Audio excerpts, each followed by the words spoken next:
Esselamu Aleyküm ve Rahmetullahi ve Berekatuhu. Aziz dostlar, Kur'an'ı anlamadan okuyana hiçbir savab gelmez.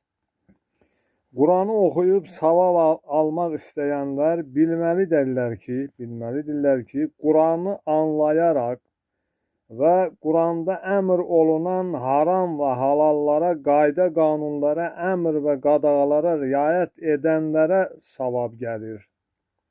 Yoksa ki Kur'an'ı ərəbcə avazla kim çox oxuyarsa, ona filan qədər savab yazılacaq sözü yanlışdır. Taha suresi 114. ayədə Peyğəmbərimiz deyir aleyhisselam, ey Rəbbim, elmimi artır, yəni biliyimi artır ki ayələri doğru dürüst anlayım.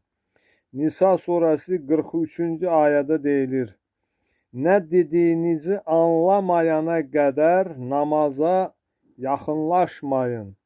Yəni namazda deyilən, oxunan hər bir kəlməni anlayaraq oxumalısan. Əzbərdən deyil, anlayaraq oxumalısan və Fatihədə olan 7 ayələrin hər birinə əməl edəcəksən. Əməl etməyənin qıldığı namaz sadəcə ritüeldir, vərdişdir. Deyilir ki, biz Yasin'i, Kur'an'ı okuyup savab kazanırıq və o savabı ölülərə hədiyyə edirik. Kur'an'ı ərəbcə oxuyub mənasını anlamayana heç bir savab gəlməz. Bu bir mənalıdır.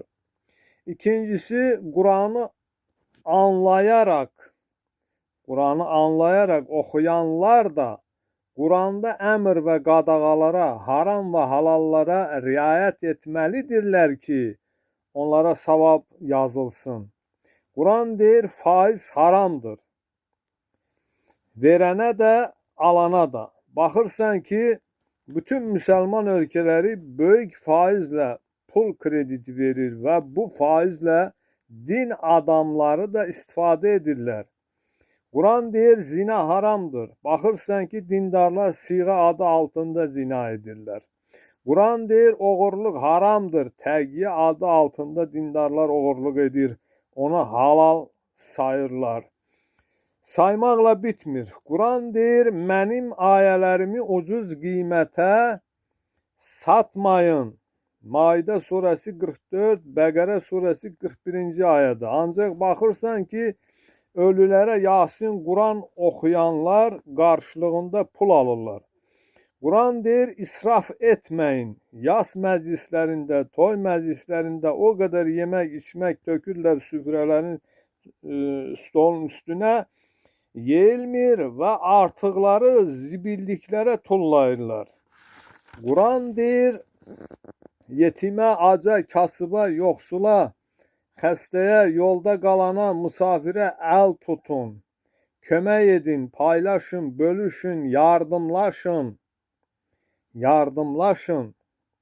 Ancaq baxırsan ki, heç bir dindar bu qaydalara əməl etmir.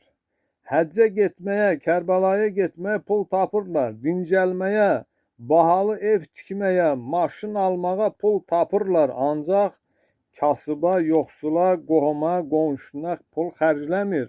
Simiclik edirlər. Sizcə bu cür dindarların oxuduqları Kur'an'dan onlara savab gələcəkmi? Özünə savab gəlməyən adam hələ üstəlik deyir, mənə gələn savabı ölülərə hədiyyə edirəm. Sən ərəbcə bilmədiyin halda, anlamadığın bir kitabdan necə savab ala bilərsən? Kur'an'da yazılan əmr və qadağaları, halal və haramlara riayət etmədiyin halda necə deyə bilərsən ki, mənə savab gəlir? Özün savab almadığın halda, bunu əmin olmadığın halda insanları aldadıb, Allah adından yalan danışırsan, pul alırsan və bu pulun da halal olduğuna iddia edirsən.